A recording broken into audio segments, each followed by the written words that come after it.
Oh yes, jicho la Simba sasa yote ni kwa Fiston Kalala Mayele.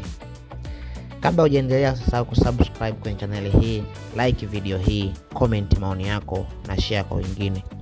Simba wamejipanga kujibu mashambulizi kwa kumleta Fiston Kalala Mayele, na hii inatokana baada ya mpinzani wao, mhasimu wao Young Dar es Salaam Africa kumsajili Peter Sharulile, bonge moja la striker ndani ya Afrika. Jina ambalo linatajwa kwenye soka la Tanzania linawakumbusha watu kitu kimoja, magoli.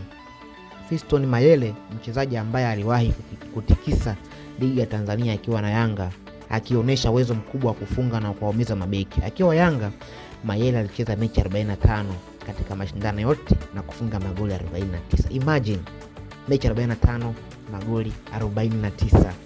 Na kwenye ligi pekee alifunga magoli 35 kwenye mechi 30. Imagine, hii ndio sababu jina la Mayele bado linaendelea kuwa na uzito mkubwa kwa mashabiki wa soka la Tanzania. Na baada ya kuondoka Tanzania, safari yake iliendelea Misri akiwa na Pyramids, ambapo mpaka sasa amefikisha magoli 30 na assist 9 katika mechi 79 kwenye rekodi ya Opta. Speed, nguvu, movement, finishing, experience, Mayele anazo sifa ambazo zinaweza kumfanya mshambuliaji kuwa tishio muda wowote.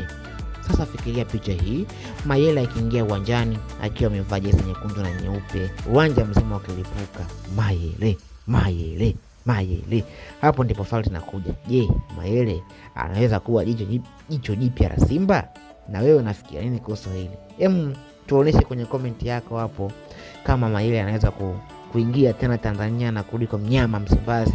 Na kabla hujaendelea na video nyingine, basi usisahau kusubscribe, like na kushare video hii, kwa sababu support yako ndio inafanya channel hii zidi kukua.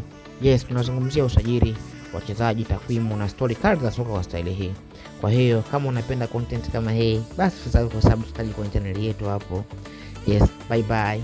Mpaka wakati mwingine.